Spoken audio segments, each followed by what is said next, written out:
Tengan todos muy buenos días. Hoy es viernes 2 de marzo. Como todos los días le doy gracias a Dios porque me permite estar con todos ustedes.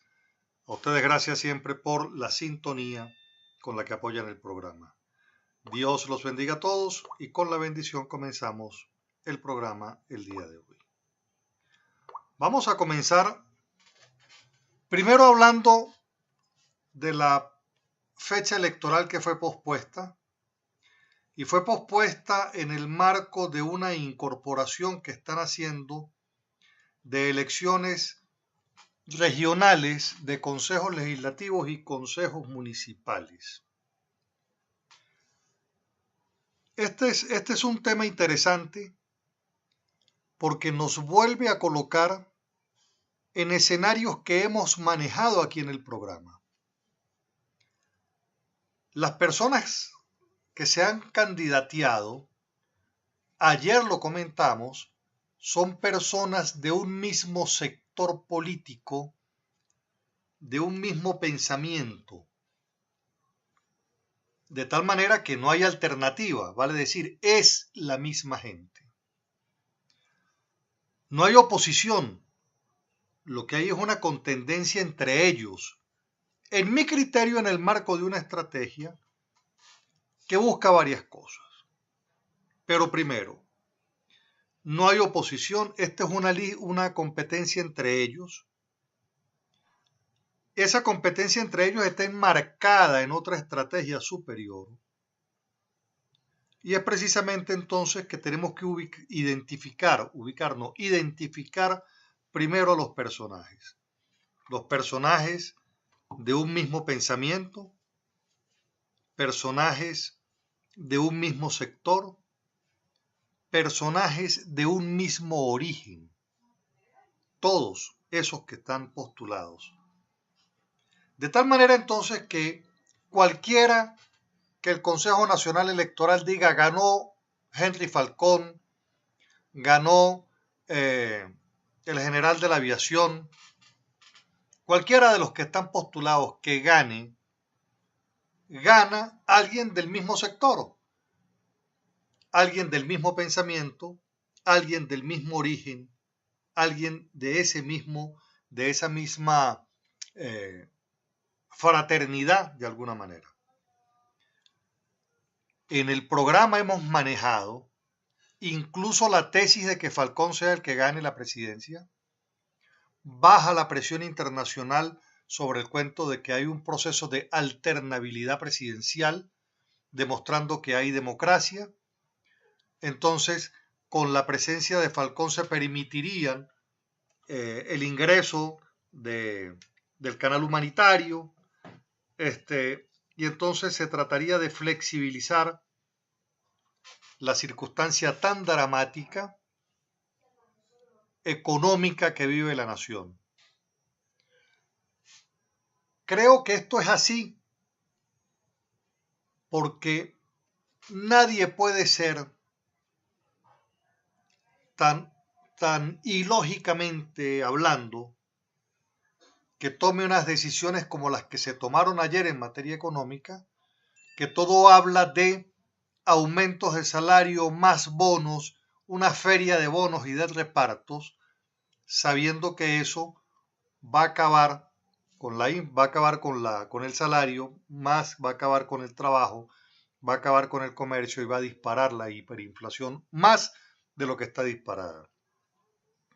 Esa sería entonces la antesala para que un hombre como Falcón sea el presidente, se dé esa sustitución de Maduro y entonces la comunidad internacional diga, bueno, por lo menos ganó Falcón. Pero como la Asamblea Nacional Constituyente queda intacta, pues desde ahí se seguirá montando el modelo, que pasa por demás por la construcción a niveles de consejos legislativos y consejos municipales de una fuerza política que no es alternativa porque es la misma a lo que es el chavimadurismo, lo que es lo mismo del PSUV, será el gran ganador, la otra parte del otro movimiento que han montado para hacerle creer a Venezuela de que existe una disputa para hacerle creer a Venezuela que existe una rivalidad entre Nicolás Maduro y Diosdado Cabello. De tal manera entonces que no podemos perder de vista esto que está sucediendo. Ya otro articulista nacional, Gustavo Arroyo, está compartiendo la tesis que yo he manejado en el programa. Lo que pasa es que el auditorium de Gustavo Tobar es nacional desde La Patilla y el mío es desde aquí. Aun cuando esto yo ya lo he planteado, Gustavo Tobar ahora lo está indicando también como una estrategia que va a usar el chavismo para avanzar en este proceso. Entonces, ¿cómo se explica? Y ayer lo decíamos, que no es lo mismo condición que garantía. Y el Consejo Nacional Electoral habla de garantías cuando no es verdad que hay garantías. Lo que hay son unas condiciones electorales que se dicen haber exigido ahora que la oposición seria no va a participar. De tal manera que pueden hacer incluso una elección limpia, que ellos mismos van a ganar ellos, porque la oposición pues decidió no participar, decidió no ir al fraude electoral, que lo que permite es una ratificación de lo que diga la Sala Situacional de Planificación Electoral del PSUV.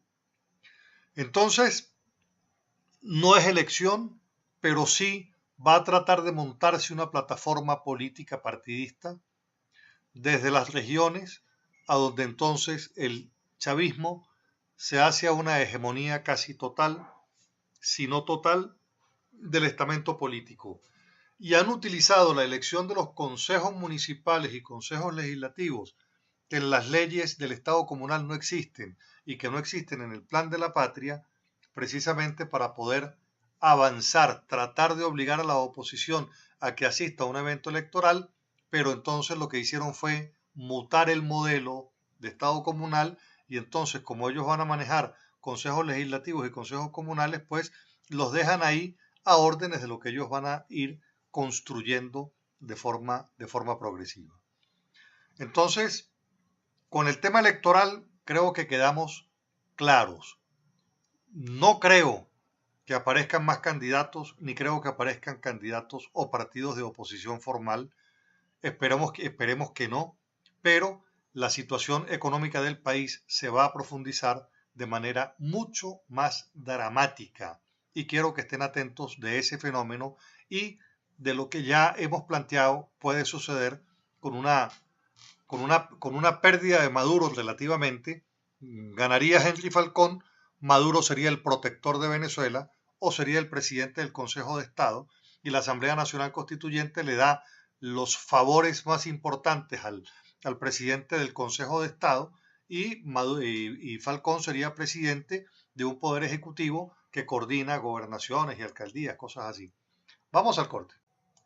Sí, de tal manera entonces que esta es una elección presidencial de donde Nicolás Maduro puede terminar siendo presidente del Consejo de Estado, comandante en jefe de la Fuerza Bolivariana Venezolana y protector integral de Venezuela. Y Henry Falcón, presidente de Venezuela. Eso es lo que perfectamente puede pasar. Ahora bien, en materia económica, un país en el que no hay dinero ni siquiera para pagar la deuda externa e interna. Un país que ha caído en default. Es absolutamente irracional que el gobierno ofrezca entregar millones de bonos en Semana Santa para mujeres que tienen el carné de la patria, cuando se sabe que esas medidas solo van a profundizar la crisis y van a aumentar la inflación. Cuando se crea dinero inorgánico y se hacen estos aumentos de sueldo y se tira a la calle dinero en bonos, sin que eso tenga respaldo real con una economía de mayor productividad, los responsables de tomar esas decisiones, Maduro en este caso, sabe que va a disparar la inflación y que eso va a empobrecer a los venezolanos. ¿Por qué? Bueno, porque cuando aumenta el salario y decreta el aumento o entrega de dinero por bonos, por Semana Santa, etcétera, pues eso es dinero que tiene que entregar. Pero el dinero hay que fabricarlo, entonces lo fabrica. Cuando hay más dinero en la calle, ¿qué sucede? Hay más expectativa de compra, pero como no hay producción, entonces se dispara la hiperinflación, que ya por demás está alta. Nosotros los venezolanos, y ya de ello tiene clara conciencia el sector laboral, dice: no queremos más aumentos. No queremos más aumentos porque el aumento me empobrece, el aumento está asfixiando a las empresas, a los comercios. Y por supuesto llega el momento en que ese aumento de salario es utilizado como una herramienta y un mecanismo para que el costo de los trabajadores en la empresa sea de tal peso que la empresa tenga que cerrar. Y con eso el gobierno no dice que cerró, sino que cerró la empresa. Pero de forma indirecta, el gobierno la está cerrando cuando le crea una cadena de costo superior a lo que puede tener eventualmente por ganancia. El venezolano tiene que tener claro esto. Yo tengo mucha satisfacción cuando encuentro, por ejemplo, y ayer me sucedió, me conseguí una persona que tiene trabajadores a su cargo y me dijo: yo pago mucho más de lo que establece la ley porque el margen de utilidad de la empresa me lo permite, porque yo sé que con el salario no se compra nada y mis trabajadores necesitan el trabajo y yo necesito a mis trabajadores.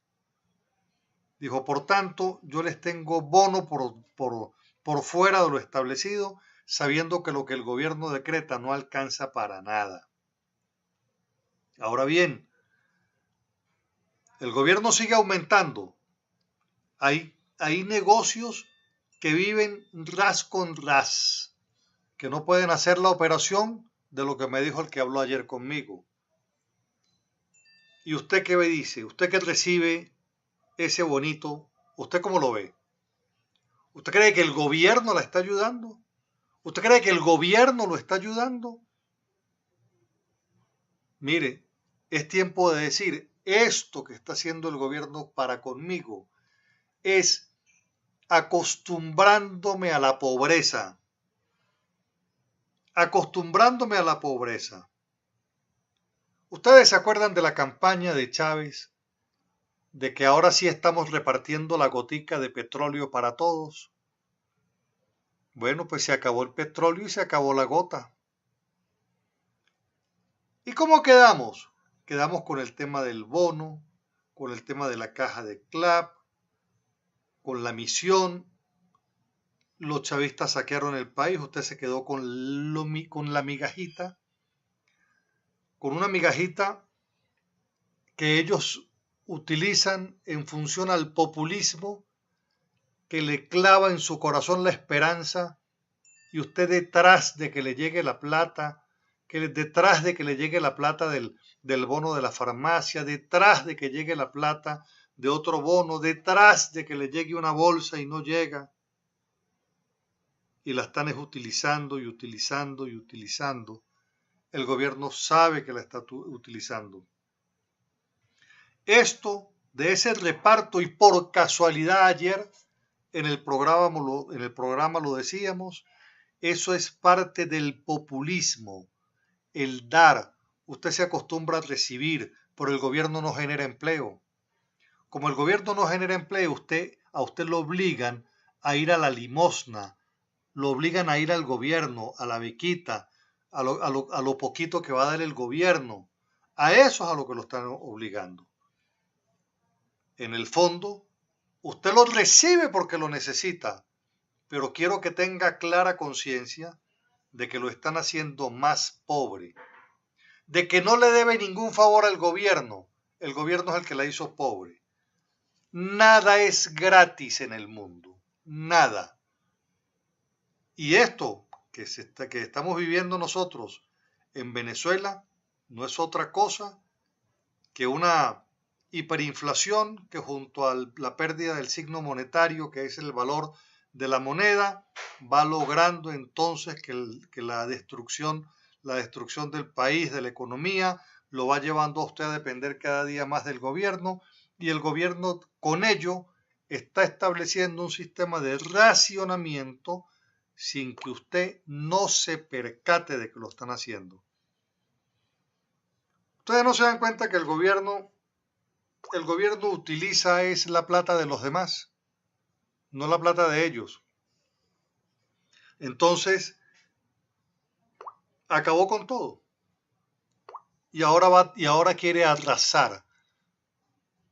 No implementa políticas antiinflacionarias, todo lo contrario, todas las políticas que implementa son inflacionarias. Y eso tiene un propósito, hacerlo de usted una persona, y de todos, una persona en estado de pobreza, porque a los pobres los maneja con la bolsa de comida. Vamos al corte. Esos son los anuncios económicos de ayer. Vamos al corte. Vamos a cambiar de tema y vamos a revisar un aspecto de la tecnología en Venezuela. Porque nosotros, después de ufanarnos que teníamos una de las conexiones más rápidas de América y la más rápida de Latinoamérica, pasamos a tener la conexión de Internet más lenta de todo el continente. Ahora, ¿por qué una empresa como CanTV, en manos del Estado venezolano, con el control total y absoluto de los contenidos de televisión por cable, los contenidos de televisión abierta, CanTV controla todo lo que ingresa en señal al país? Usted tiene que preguntarse por qué, si teníamos la velocidad más rápida, porque ahora tenemos o estamos en la cola de los países con velocidad lenta, vale decir, sin velocidad. Bueno, eso está directamente vinculado al control de la información. Control de la información por parte del gobierno, liquidando su derecho a la información veraz, oportuna, a que usted lea, vea, escriba, se conecte con el mundo. Todo está en Internet ahora. Las bibliotecas universales, las bibliotecas de las universidades, todo está en línea. Archivos, todo. Pero los venezolanos tenemos un gobierno que nos ha privado del Internet como una herramienta para el crecimiento en conocimiento y en información. La circunstancia, por ejemplo, de los medios de comunicación escritos, de los pocos que van quedando, que se los va comiendo los costos, la hiperinflación, sea televisión, radio o prensa escrita. Y bueno, el gobierno avanza en un proceso de liquidación de la información, de tal manera de tener desconectado de la información al venezolano territorialmente hablando. Que usted no sepa lo que pasa en Ciudad Bolívar en este momento. Si algo la tecnología logró es comunicar en tiempo real lo que sucede en el mundo. De tal suerte que un hecho, un suceso, un evento de la naturaleza que se produzca en Oriente Próximo, en Estados Unidos, en Rusia, en Italia, en Australia, al minuto se sabe en el mundo. Eso es lo que llaman información en tiempo real. La información se está sucediendo y en ese mismo instante en el mundo se está conociendo. Bueno, así funciona la modernidad digital. La modernidad en la información, la velocidad, una sociedad con información es una sociedad que no es manipulable. Pero cuando la información en Venezuela, la información en un estado, o cuando usted en un municipio no sabe qué sucede exactamente en su municipio, pues usted es una persona que no está conectada en la información porque el sistema de control de los medios de comunicación impide que usted tenga información oportuna, eficiente y veraz. Lo hace el gobierno precisamente con el cuento de evitar la propagación de informaciones que levanten el ánimo en las protestas. Pero al fin y al cabo, se acabó con todo. Se acabó con todo. Las televisoras tienen programas viejos y empezamos a vivir en el pasado. Empezamos a vivir no en el hábitat de color, sino en el hábitat de gris. Ese es el comunismo. La vida en el pasado,